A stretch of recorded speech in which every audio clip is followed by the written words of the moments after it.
Hello and welcome everyone. अगर आप teaching exams की तैयारी कर रहे हैं so you are in the right place. CTET exam में बहुत ही कम समय बचे हुए हैं। सीटेट एग्जाम की तैयारी में अगर कोई भी कसर बाकी है तो यह वीडियो आपके लिए रामबाण साबित होगी। तो आइए बिना टाइम गवाए यह वीडियो शुरू करते हैं। जो भी लोग नए हैं मैं आपको बता दूं, यह वीडियो आप टारगेट टीचर 68500 चैनल पर देख रहे हैं।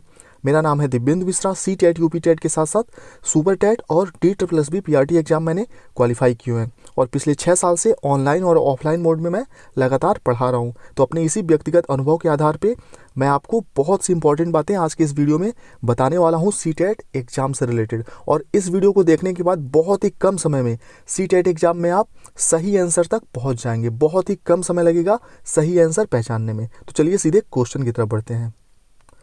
कल सुबह एक वीडियो अपलोड किया गया था जिसमें कि मैंने आपको बताया था कि सीटेट के लिए परफेक्ट टाइम टेबल क्या है 15 दिन में तैयारी करने के लिए। और सिर्फ उस एक वीडियो को अगर आप देख लेते हैं और उस हिसाब से 15 दिन की तैयारी आप करते हैं, सीटेट एग्जाम में 101% 110 से भी अधिक अंक आपके आसानी से आ जाएंगे।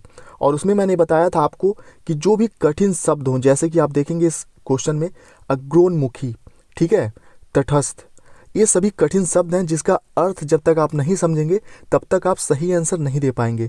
तो कठिन शब्दों पर भी एक वीडियो आज शाम तक आपको मिल जाएगा जिसमें कि सीटेट एग्जाम में 2011 से लेकर 2019 तक जितने भी कठिन शब्द आए हैं आज तक, जिनका अर्थ आपको नहीं पता होगा या फिर कंफ्यूज होंगे आप, तो सभी का आपके लैंग्वेज में अर्थ मैं एक्सप्लेन करके आपको बताने वाला हूं शाम की वीडियो में। उसके लिए चैनल को सब्सक्राइब करके बेल आइकन जरूर प्रेस करिएगा अगर आप नए हैं तो। चलिए पहला क्वेश्चन है, बच्चों की सिखाने की प्रक्रिया में माता पिता को कैसी भूमिका निभानी चाहिए? अग्रोन्मुखी, सहानुभूतिपूर्ण, तटस्थ या फिर नकारात्मक? प्रश्नों के सिर्फ आंसर नहीं बताऊंगा मैं, उसके पीछे का रीजन भी बताऊंगा और एक्सप्लेन भी करूंगा। तो देखिए, बच्चों की सिखाने की प्रक्रिया में माता पिता को कैसी भूमिका निभानी चाहिए? तो नकारात्मक तो बिल्कुल नहीं निभानी चाहिए, ठीक है। तटस्थ का यहाँ पे कोई काम नहीं है। सहानुभूतिपूर्ण और अग्रोन्मुखी में से एक आंसर सही होगा। तो यहाँ पे अग्रोन्मुखी वाला ऑप्शन सही है। क्यों सही है? इसके लिए आपको जरूरी है कि अग्रोन्मुखी का आप अर्थ जाने। अग्रोन्मुखी माने होता है प्रोएक्टिव, ठीक है, प्रोएक्टिव, ठीक। प्रोएक्टिव यानी कि आप समझ चुके होंगे, कहते हैं ना अपने सामान्य लैंग्वेज में पहले से सचेत रहना चाहिए, ठीक है। तो अग्रोन्मुखी का अर्थ होता है सचेत रहना पहले से, प्रोएक्टिव पहले से एक्टिव रहना, ठीक। तो जब बच्चे के माता पिता, जैसे अगर बच्चे जब युवा अवस्था में पहुंचते हैं 16-17 की एज में, ठीक है, तो तूफानी अवस्था होता है, सभी को पता है, ठीक है, मनोवैज्ञानिकों ने भी ये चीज़ कहा है। तो अगर बच्चे के माता पिता पहले से एक्टिव नहीं होंगे, जब बच्चा उनका युवा अवस्था में पहुंचेगा, उनको ये नहीं पता होगा कि युवा अवस्था के बच्चे में क्या क्या कमियां होती हैं, क्या क्या उसको दिक्कतें होती हैं, तो आप कैसे उसकी लर्निंग करा पाएगा बेहतर ढंग से, ठीक है। तो इस कॉन्सेप्ट को आप समझ चुके होंगे कि प्रोएक्टिव होना चाहिए, तभी बच्चा बेहतर ढंग से सीखेगा। चलिए अगले क्वेश्चन की तरफ बढ़ते हैं। अगला क्वेश्चन है समावेशी शिक्षा से। इस पे भी आपको वीडियो मिलने वाला है, PDF तैयार है, बहुत ही बेहतरीन। समावेशी शिक्षा से कम 4 से 5 प्रश्न हर हाल में पूछे जाते हैं, तो वह वीडियो भी बहुत जल्द आपको मिल जाएगा। क्वेश्चन है, 5वीं कक्षा के दृष्टिबाधित विद्यार्थी के साथ कैसा व्यवहार होना चाहिए? पहला ऑप्शन है, दृष्टिबाधित विद्यार्थी के माता पिता और मित्रों द्वारा उसे दैनिक कार्यों को करने में सहायता करनी चाहिए, ठीक है। दृष्टिबाधित यानी कि जो ब्लाइंड बच्चे होते हैं, लो विजन वाले वगैरह वाले। चलिए बी ऑप्शन है, दृष्टिबाधित विद्यार्थी के साथ कक्षा में सामान्य रूप से व्यवहार किया जाना चाहिए और श्रव्य CD के माध्यम से सहायता उपलब्ध कराई जानी चाहिए। सी है, के साथ विशेष व्यवहार किया जाना चाहिए, या फिर डी ऑप्शन, के साथ निचले स्तर के कार्य करने में छूट मिलनी चाहिए, ठीक है। तो समावेशी शिक्षा का क्या मानना है? समावेशी शिक्षा अगर आपने पढ़ा है तो उसमें यह बात कही गई है कि विशेष बच्चे यानी कि जिनको किसी भी प्रकार की दिव्यांगता है, विकलांगता है, उनको सामान्य बच्चों के साथ सामान्य व्यवहार के साथ सामान्य रूप से पढ़ाया जाना है, ठीक है। समावेशी शिक्षा का यही कहना है। तो इस हिसाब से बी ऑप्शन सही होगा कि दृष्टिबाधित विद्यार्थी के साथ कक्षा में सामान्य रूप से व्यवहार किया जाना चाहिए, और क्योंकि वह देख नहीं सकता इसलिए श्रव्य CD यानी कि जो सुनने वाली चीज़ें होती हैं, क्लास में ऑडियो चला दी जाती हैं, उसके माध्यम से सहायता उपलब्ध कराई जानी चाहिए। तो इसका बी ऑप्शन सही होगा। चलिए, समावेशी शिक्षा का अर्थ आप समझ गए होंगे कि सामान्य रूप से सामान्य बच्चों के साथ पढ़ाया जाना होता है, ठीक है, विशेष बच्चों को। अगला क्वेश्चन आपके सामने है, और अगर वीडियो पसंद आ रहा हो तो कम से कम लाइक कर दीजिए ताकि पता चले हाँ मेहनत सफल हो रहा है मेरा। सीखना समृद्ध हो सकता है। अभी देखिए सुबह के 5:30 बजे मैं वीडियो रिकॉर्ड कर रहा हूँ ताकि 8 बजे तक आपको यह वीडियो मिल जाए। जहाँ पे मेरी पोस्टिंग है नेपाल बॉर्डर साइड में, नेटवर्क इतना स्लो होता है कि 200-300 MB भी अपलोड करने में 2 घंटे 2.5 घंटे लग जाते हैं। तो प्लीज़ लाइक ज़रूर करिएगा। सीखना समृद्ध हो सकता है यदि कक्षा में अधिक से अधिक शिक्षण सामग्री का प्रयोग किया जाए। ठीक है, सीखना समृद्ध कैसे हो सकता है? देखिए ऐसे जब भी क्वेश्चन आपके सामने आए तो उसको वास्तविक जीवन से जोड़ के सोचिएगा कि आप किसी कक्षा में पढ़ा रहे हैं या फिर पढ़ रहे हैं। तो कुछ भी सीखना समृद्ध, सीखना बेहतर ढंग से कैसे हो सकता है? कक्षा में अधिक से अधिक शिक्षण सामग्री का प्रयोग किया जाए। बी, शिक्षक विभिन्न प्रकार के व्याख्यान और स्पष्टीकरण का प्रयोग करें। सी, कक्षा में आवधिक परीक्षाओं पर अपेक्षित ध्यान दिया जाए। या फिर डी, वास्तविक दुनिया के उदाहरणों को कक्षा में लाया जाए जिनसे विद्यार्थी एक दूसरे के साथ अंतःक्रिया करें और शिक्षक उस प्रक्रिया को सुगम बनाए। तो देखिए क्वेश्चन पढ़ने से पहले मैंने आपको क्या कहा था कि सीखना समृद्ध कैसे हो सकता है। इसका सही आंसर जानने के लिए आप वास्तविक जीवन में जाकर वास्तविक तौर पे सोचिए इस चीज़ को। और यहाँ पे डी ऑप्शन ही इस हिसाब से सही होगा कि सीखना तभी समृद्ध हो सकता है। इस क्वेश्चन का अर्थ तभी आसानी से जान सकते हैं जब वास्तविक जीवन से जोड़ेंगे। तो सीखना भी तभी समृद्ध होगा जब वास्तविक जीवन के उदाहरणों को कक्षा में लाया जाए जिनसे विद्यार्थी एक दूसरे के साथ अंतःक्रिया करे और शिक्षक उस प्रक्रिया को सुगम बनाए। और हाँ, एनसीएफ 2005 के अनुसार एक चीज़ कहा गया है कि शिक्षक जो होता है वह क्या होता है? सुगम करता होता है, सहायता करता होता है। ठीक है, विद्यार्थियों की मदद करता है। ठीक है, चलिए सहयोगी के रूप में आगे बढ़ते हैं। इस क्वेश्चन का डी ऑप्शन सही होगा। अब देखिए डी ऑप्शन तो सही होगा, ठीक है, थोड़ा टाइम लगेगा लेकिन एक्सप्लेन करता हूँ मैं इस चीज़ को। डी ऑप्शन सही होगा, ये चीज़ सही है, लेकिन बाकी के ऑप्शन सही क्यों नहीं होंगे? क्योंकि डी ऑप्शन में सबसे अधिक सकारात्मक और इंटरेस्टेड चीज़ों का प्रयोग किया गया जो कि बच्चों के लिए, प्राथमिक स्तर के बच्चों के लिए ज़्यादा बेहतर है। बाकी के ऑप्शन में उतनी ज़्यादा चीज़ें नहीं कही गई हैं। इसमें सिर्फ शिक्षण सामग्री का प्रयोग बताया गया है, ये ऑप्शन में। बी में विभिन्न प्रकार के व्याख्यान तो प्राथमिक स्तर पर नकारात्मक होते हैं, इसलिए कट जाएगा। और सी, कक्षा में आवधिक परीक्षाओं पर अपेक्षित ध्यान केंद्रित किया जाए। तो परीक्षाओं पर ध्यान केंद्रित करना भी नकारात्मक शब्द होता है प्राथमिक कक्षाओं में। ठीक है, चलिए तो डी ऑप्शन सही है। आगे बढ़ते हैं। अगला देखिए, अगला क्वेश्चन, निम्न में से कौन सा शिक्षार्थियों में सृजनात्मकता का पोषण करता है? देखिए इस क्वेश्चन के माध्यम से बहुत ही इंपॉर्टेंट कॉन्सेप्ट आप समझने वाले हैं, ध्यान से सुनिएगा। निम्नलिखित में से कौन सा शिक्षार्थियों में सृजनात्मकता, ध्यान दीजिएगा, सृजनात्मकता का पोषण करता है? तो यहाँ पे बी ऑप्शन जो है कि विद्यालय जीवन के प्रारंभ से ही उपलब्धि लक्ष्यों पर बल देना, सिर्फ उपलब्धियों पर, लक्ष्यों पर प्रारंभिक अवस्था से ही बल देना गलत है, बी कट गया। सी है परीक्षा में अच्छे अंक, जो अच्छे अंक लाने वाली बात है, ये भी नकारात्मक है, तो बी और सी कट गया, बचा ए और डी। ए ऑप्शन में है प्रत्येक शिक्षार्थी की अंतर्जात प्रतिभाओं, अंतर्जात यानी कि जो अंतर्निहित, उनके अंदर जो प्रतिभाएं हैं, जैसे उनके अंदर प्रतिभा है स्पोर्ट में जाने की तो आप उनको स्पोर्ट के लिए मोटिवेट करेंगे। अगर उनकी इच्छा है पुलिस विभाग में जाने की, डॉक्टर बनने की, मतलब जिस फील्ड में उनकी इंटरेस्ट है, अंतर्निहित प्रतिभा है, सिंगर बनने की इच्छा है, एक्टर बनने की इच्छा है, जो भी अंतर्निहित प्रतिभाएं हैं उसको पोषण करने के लिए अवसर उपलब्ध कराना। पहले ऑप्शन में ये बात कही जा रही है। डी में है अच्छा शिक्षा के व्यवहारिक मूल्यों के लिए विद्यार्थियों का शिक्षण। ठीक है, सिर्फ व्यवहारिक मूल्य के लिए शिक्षण यह उतना सही नहीं है जितना सही ये है। तभी सृजनात्मकता होगी बच्चे में, बच्चा तभी सृजनात्मक होगा जब उसके अंतर्निहित प्रतिभाओं को पोषण करने के लिए अवसर उपलब्ध हम कराएंगे। ठीक है, ध्यान रखिएगा, 6 का ए सही है। और वैसे भी इस ऑप्शन में अवसर उपलब्ध कराना शब्द है, यह सकारात्मक होता है प्राथमिक कक्षाओं में। चलिए 6 का ए सही है। अगला क्वेश्चन देखते हैं। इसमें सभी प्रकार के पेडागोजी के क्वेश्चन है, सीडीपी के क्वेश्चन है, चाहे हिंदी हो, मैथ्स हो, आपका बाल विकास का हो, ठीक है, पर्यावरण का हो, सबका पेडागोजी इसमें आपको मिलेगा। चलिए अगला क्वेश्चन देखते हैं। विशेष रूप से प्राथमिक स्तर पर विद्यार्थियों के सीखने संबंधी समस्याओं को संबोधित करने का सबसे बेहतर तरीका कौन सा है? महंगी और चमकदार सहायक सामग्री का प्रयोग करना, बिल्कुल गलत। बी ऑप्शन है सरल और रोचक पाठ्य पुस्तकों का प्रयोग करना। ये जो सरल शब्द है यह नकारात्मक है, ध्यान रखिएगा।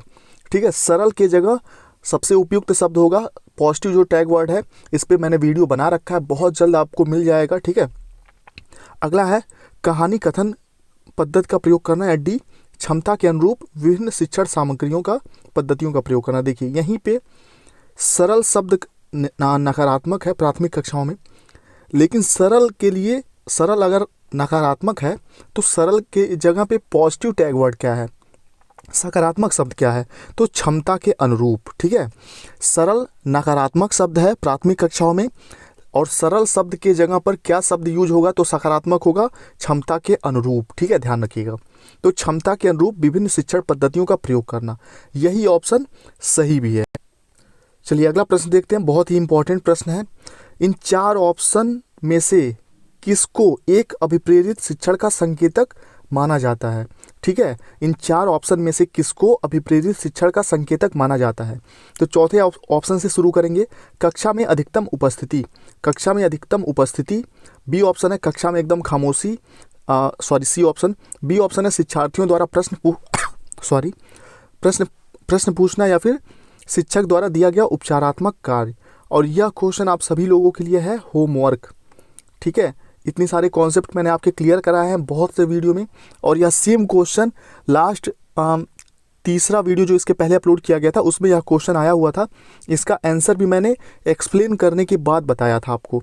तो यह वीडियो आपके लिए होमवर्क है, यह क्वेश्चन। इस क्वेश्चन का आंसर आप सभी लोग फटाक से बताइए। चलिए, बहुत ही अच्छा क्वेश्चन है अभिप्रेरणा से। तो अभिप्रेरित शिक्षण का संकेतक, शिक्षण का संकेतक, क्वेश्चन को ध्यान से पढ़िएगा, आंसर अपने आप बता देंगे। क्वेश्चन नंबर 13 होमवर्क है आपके लिए। चलिए अगला क्वेश्चन देखते हैं। हर एक वीडियो में एक प्रश्न आपके लिए होमवर्क होता है, और उस होमवर्क को देने के पीछे का जो रीजन है वह मैं आपसे आपके एग्जाम होने के बाद शेयर करूंगा। इसका रिजल्ट भी आपको दिखेगा बहुत ही अच्छा। चलिए अगला देखिए, सीखने की प्रक्रिया में अभिप्रेरणा। सीखने की प्रक्रिया में अभिप्रेरणा, मोटिवेशन क्या है? लर्निंग जो है उसमें मोटिवेशन का क्या महत्व है? पहला ऑप्शन है पिछले सीखे हुए को नए अधिगम से अलग करती है। बी ऑप्शन है शिक्षार्थियों को एक दिशा में सोचने के योग्य बनाती है। सी ऑप्शन है शिक्षार्थियों को सीखने के प्रति रुचि विकसित करती है। या फिर डी शिक्षार्थियों की स्मरण शक्ति को पैना बनाती है। तो देखिए मोटिवेशन का क्या महत्व है।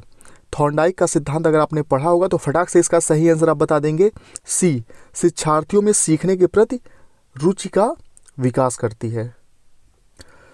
आप इसको वास्तविक जीवन से जोड़ के इस प्रश्न को समझिए।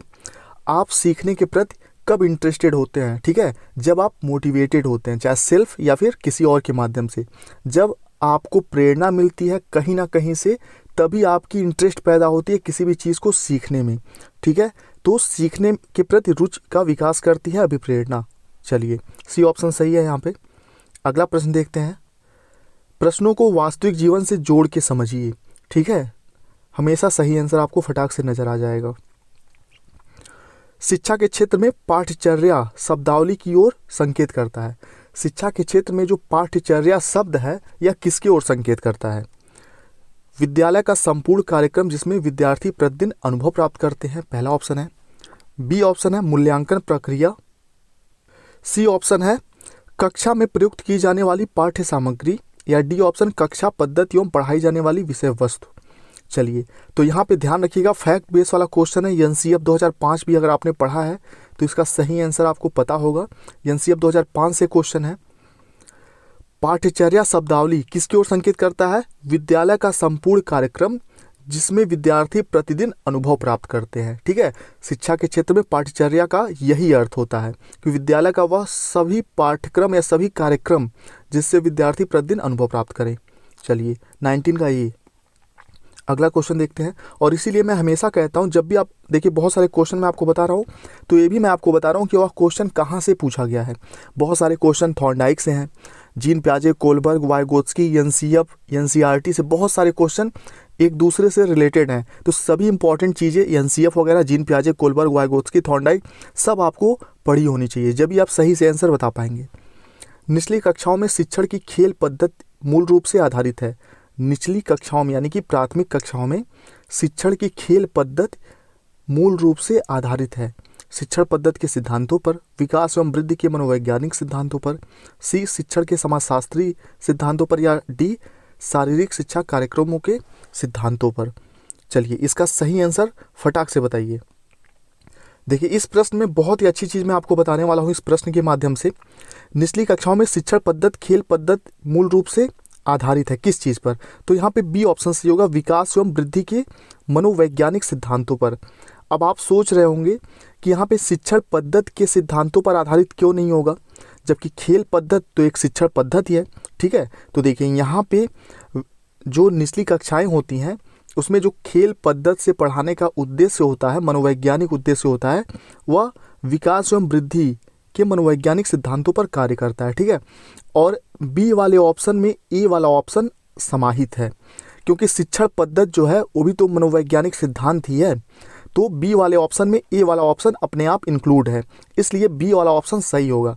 और मैंने कल वाले सुबह वाले वीडियो में सही आंसर कैसे पहचानते हैं उसमें आपको बताया था मैंने कि सर्वांगीण विकास एक शब्द था, उसको मैंने एक्सप्लेन करके आपको बताया था कि जिस ऑप्शन में बाकी के तीनों ऑप्शन समाहित होते हैं वही ऑप्शन सही होता है। यानी कि जिस ऑप्शन में सभी संपूर्ण विकास के बारे में बात हो वही ऑप्शन सही होगा सीटेट एग्जाम में।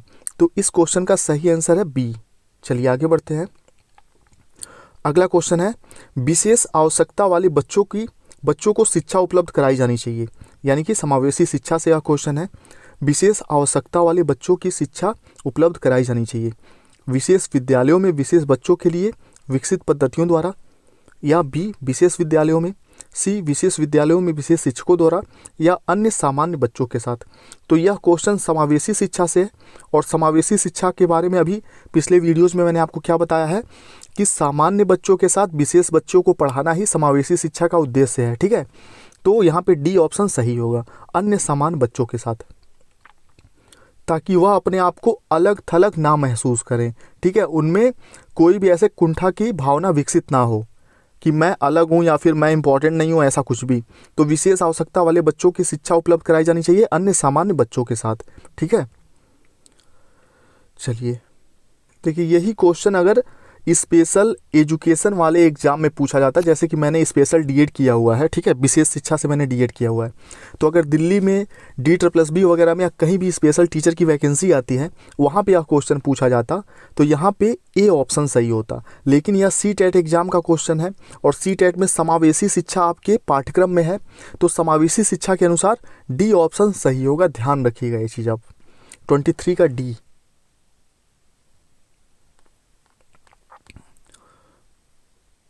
और यह जो भी एक्सपीरियंस मैं आपके साथ शेयर कर रहा हूँ, पिछले 2014 से मैंने CTET क्वालिफाई किया, उससे पहले 2-3 महीने मैंने एग्ज़ाम किया, यानी कि लगभग 6 साल हो गए CTET का एक्सपीरियंस लेते और पढ़ाते। तो जो भी मेरा एक्सपीरियंस है, जो भी चीज़ें मैं आपको बताता हूँ, ध्यान से सुनिए, समझिए कॉन्सेप्ट को। CTET आपके लिए ईजी हो जाएगा, चुटकी बजाते CTET आप पास कर सकते हैं। ठीक है, तो गणित में अगला क्वेश्चन है, गणित में निदानात्मक परीक्षण का उद्देश्य क्या है? सत्रांत परीक्षा के लिए प्रश्न की योजना बनाना। सत्रांत माने क्या होता है? सत्र के अंत में। या बी बच्चों की समझ में निहित रिक्तियों को जानना। यही ऑप्शन सही भी है, बच्चों की समझ में निहित रिक्तियों को जानना गणित में निदानात्मक परीक्षण का उद्देश्य होता है। और बच्चों की समझ में निहित रिक्तियाँ क्या होती हैं? मैथ्स पेडागोजी में भी ये क्वेश्चन मैंने शामिल किया था। जैसे बच्चे ने कुछ भी सीखा है, जैसे बच्चे का मान लीजिए ए वह सीख रहा है, ठीक है, A to Z ABCD पढ़ रहा है वो, एग्जाम्पल के लिए समझिएगा, और ए भी उसको आता है, BCD आता है, लेकिन बीच में कुछ चीज़ें उसको नहीं आती, मान लीजिए एक्स वगैरह कुछ नहीं आता उसको। तो ये जो एक्स नहीं आता है उसके समझ में ये जो रिक्ति है एक्स, यही रिक्ति जानना निदानात्मक परीक्षण का उद्देश्य होता है। ठीक है, चलिए आगे देखते हैं। अगला क्वेश्चन है NCF 2005 से। NCF 2005 मानता है कि गणित में सोचने और तर्क का एक निश्चित तरीका निहित है। ठीक है, NCF 2005 क्या मानता है कि गणित में सोचने और तर्क का एक निश्चित तरीका निहित है। नीचे दिए गए कथनों में से वह कथन चुनिए जो उपयुक्त सिद्धांत का पालन नहीं करता है। तो यानी कि आपको कौन सा नहीं करता है वह बताना है। तो पढ़िए कि किससे तर्क और सोचने का एक निश्चित तरीका कौन सा नहीं है। आंशिक प्रश्नों को हल करने के लिए विद्यार्थियों को निर्धारित सूत्र बताना। बी पाठ्य पुस्तक में प्रस्तुत सामग्रियों के लिखने का तरीका। सी कक्षा के लिए चुने गए क्रियाकलाप। या डी उसे पढ़ाने की विधि।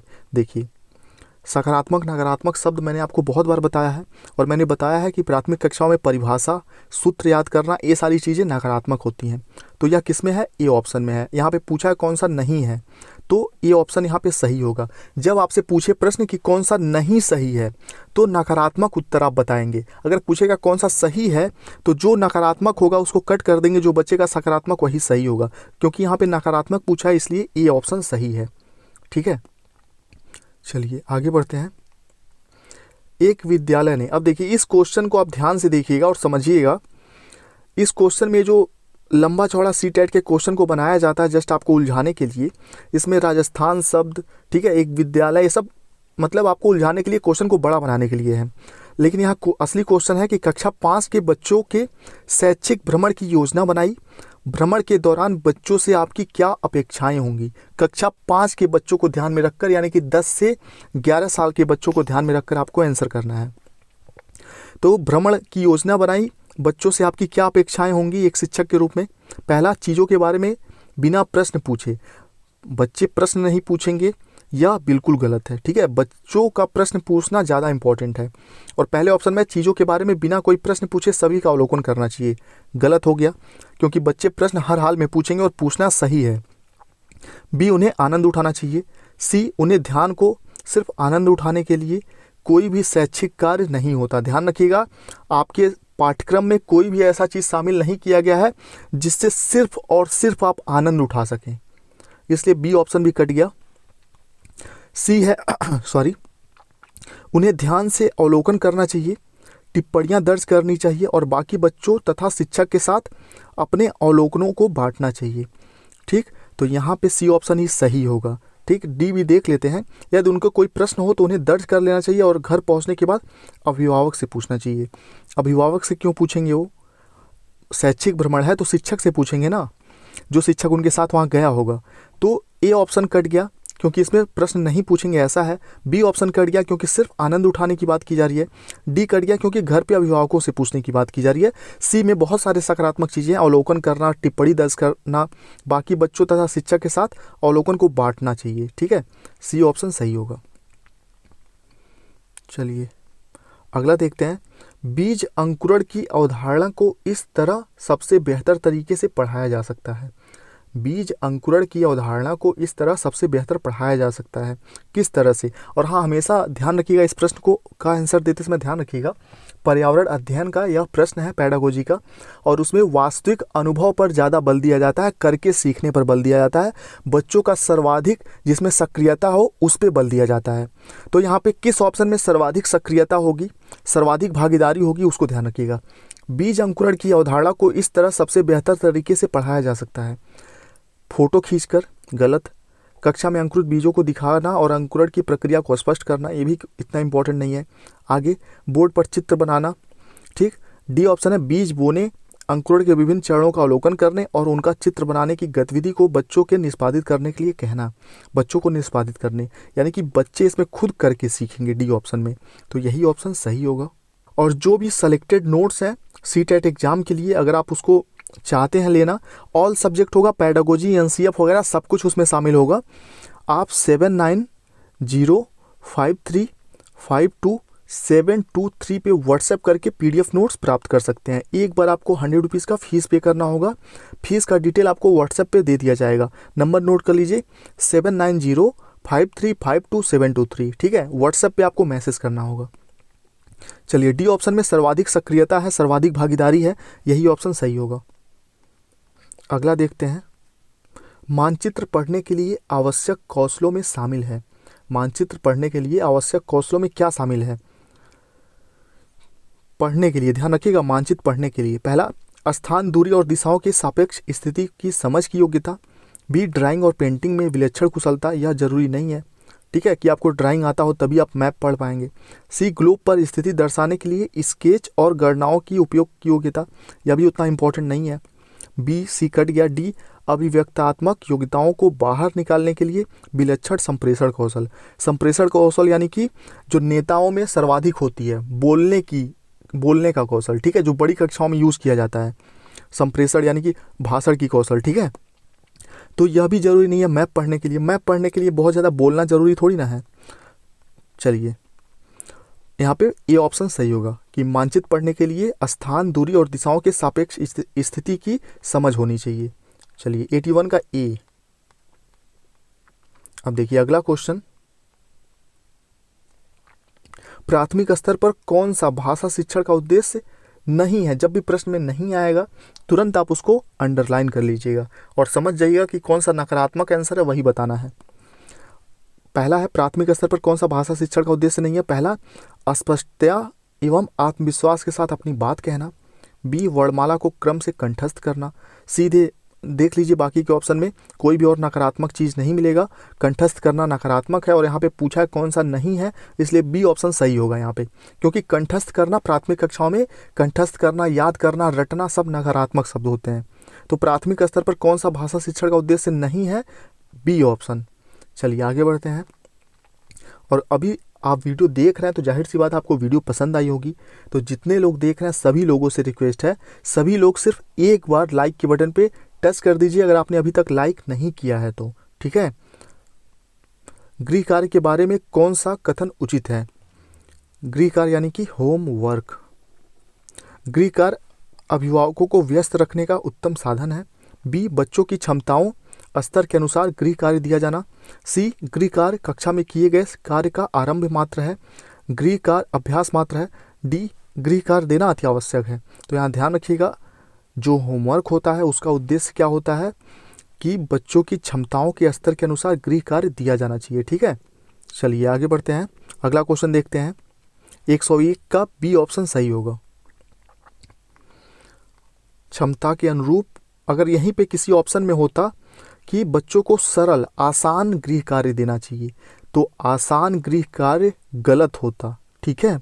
बच्चों को आसान या कठिन शब्द नहीं बताने हैं, बच्चों को उनके क्षमताओं के अनुसार बताना है। चलिए अगला है, प्राथमिक स्तर पर आकलन में शामिल होना चाहिए। प्राथमिक स्तर पर आकलन में क्या शामिल होना चाहिए। छोटे बच्चों को उत्तीर्ण अनुत्तीर्ण की श्रेणी, देखिए उत्तीर्ण करना अनुत्तीर्ण करना नकारात्मक है। बी, शिक्षक द्वारा सतत और असंरचनात्मक तरीके से किए गए अवलोकन को बच्चों और अभिभावकों के साथ बांटना। सी, प्रत्येक सप्ताह। या डी, अर्धवार्षिक और वर्ष के अंत में वार्षिक परीक्षाएं। आपको मैंने पहले भी बताया है, जब भी आकलन वाला कोई भी क्वेश्चन आपके सामने आएगा, ठीक है, और किसी ऑप्शन में किसी 1 महीने, 1 सप्ताह, 6 महीना, 3 महीना, साल भर का उल्लेख होगा, वह ऑप्शन कभी सही नहीं होगा। प्रत्येक सप्ताह, औपचारिक परीक्षाएं, खेल उन्हें प्रगति पत्र में दर्ज करना। इसमें भी डी में भी अर्धवार्षिक वर्ष के अंत वाली बात है, ठीक है। ए में है उत्तीर्ण और अनुत्तीर्ण, ये भी नकारात्मक है। ए, सी और डी कट गया, ठीक है। ए, सी और डी कट गया तो बचा कौन सा, बी ऑप्शन बचा, यही सही आंसर होगा आपके इस क्वेश्चन के लिए, ठीक है। उम्मीद करते हैं वीडियो आपको पसंद आया होगा और भी आगे देखते हैं। अभी कुछ और क्वेश्चन बचे हुए हैं, 2 क्वेश्चन लगभग, इन क्वेश्चन को भी देख लेते हैं।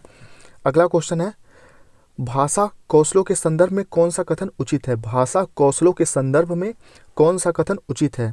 ए, विद्यालय में केवल पढ़ना लिखना कौशलों पर ही बल देना चाहिए। देखिए इसमें सिर्फ पढ़ने या लिखने वाले कौशल पर बल की बात की जा रही है या भाषा के बारे में, जबकि भाषा के 4 कौशल कौन से होते हैं, सुनना, बोलना, पढ़ना, लिखना। तो चारों कौशल पर बल देना है, न कि किसी 2 कौशल पर। पहला ऑप्शन कट गया। बी ऑप्शन है, बच्चे केवल सुनना, बोलना, पढ़ना, लिखना कौशल क्रम से ही सीखते हैं, ठीक। सी ऑप्शन देखते हैं। सी ऑप्शन है आपके सामने, भाषा के चारों कौशल परस्पर अंतः संबंधित हैं। या डी, भाषा कौशलों के विकास में अभ्यास की अपेक्षा भाषिक नियम का ज्ञान जरूरी है, ठीक है। तो यहाँ पे प्राथमिक बच्चों को ध्यान में रखकर आपको आंसर करना होगा और प्राथमिक बच्चों को ध्यान में रखकर जब आप आंसर करेंगे तो आपको सही आंसर फटाक से दिख जाएगा। भाषा कौशलों के संदर्भ में कौन सा कथन उचित है, तो पढ़ना लिखना कट गया क्योंकि 2 कौशल की बात है।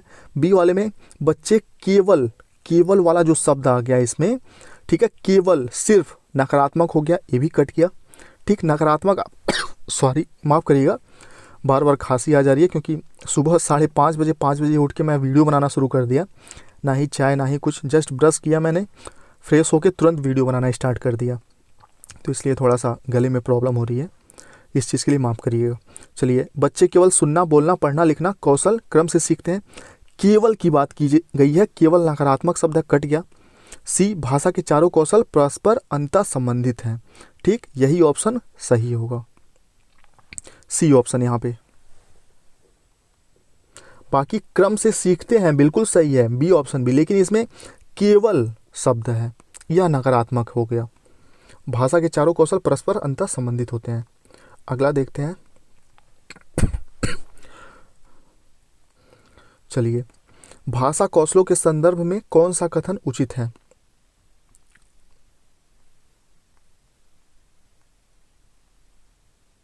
चलिए, यही क्वेश्चन 2 बार यहाँ पे शामिल कर दिया गया है, माफ़ करिएगा। चलिए, प्रश्न यहीं पे समाप्त होता है और कुछ इंपॉर्टेंट बातें हैं मैं जो आपके साथ शेयर करना चाहता हूँ, आपको बता दूँ। जब भी आप CTET एग्ज़ाम में बहुत ही कम समय बचे हुए हैं, नीचे आपको डिस्क्रिप्शन में एक वीडियो मिलेगा जिसमें कि 15 दिनों में कैसे बेहतरीन तैयारी आप कर सकते हैं, टाइम टेबल क्या होना चाहिए, उस पर मैंने उसको अच्छे से एक्सप्लेन किया है। उस वीडियो को ज़रूर देखिएगा। प्रीवियस ईयर से प्रश्नों को सॉल्व करिए, जो भी टॉपिक आपको समझ में ना आए उसको पढ़िए, कठिन शब्दों का अर्थ जानिए। ज़्यादा से ज़्यादा प्रीवियस ईयर से ही प्रैक्टिस करिएगा। मार्केट से खरीदे हुए प्रैक्टिस सेट से प्रैक्टिस बिल्कुल मत करिएगा, क्योंकि उसमें बहुत सारे क्वेश्चन गलत होते हैं, बहुत सारी चीज़ें गलत होती हैं। ठीक है, और कोई भी मार्केट में किताबों ऐसा नहीं है, प्रीवियस ईयर में भी बहुत सारी गलतियां मिलेंगी आपको किताबों में, लेकिन वो आपको समझ में आ जाएंगी गलतियां, लेकिन जो प्रैक्टिस सेट होगा उसकी गलतियां आपको समझ नहीं आएंगी। इसलिए प्रीवियस ईयर से प्रैक्टिस करिएगा, प्रीवियस ईयर पुराने पेपर से। ठीक है, उम्मीद करते हैं यह वीडियो आपको पसंद आया होगा। और व्हाट्सएप ग्रुप से जुड़ने के लिए 7905352723 पे आप व्हाट्सएप करिएगा। एक बार 100 रुपीज़ फीस आपको पे करना होगा, सिर्फ बहुत ही कम फीस रखी है मैंने, और इसमें सभी सेलेक्टेड इंपॉर्टेंट PDF नोट्स आपको प्रोवाइड कर दिए जाएंगे। चलिए, फिर आज के इस वीडियो को यहीं समाप्त करते हैं। मिलते हैं आप सभी लोगों से नेक्स्ट वीडियो में। नेक्स्ट वीडियो होगा टैग वर्ड से रिलेटेड और कठिन शब्दों से रिलेटेड, जो कि आपका बहुत ही ज़्यादा हेल्प करेगा। साथ ही मैं तुक्का ट्रिक भी आपको बताने वाला हूँ। ठीक है, ध्यान रखिएगा। चलिए, मिलते हैं नेक्स्ट वीडियो में।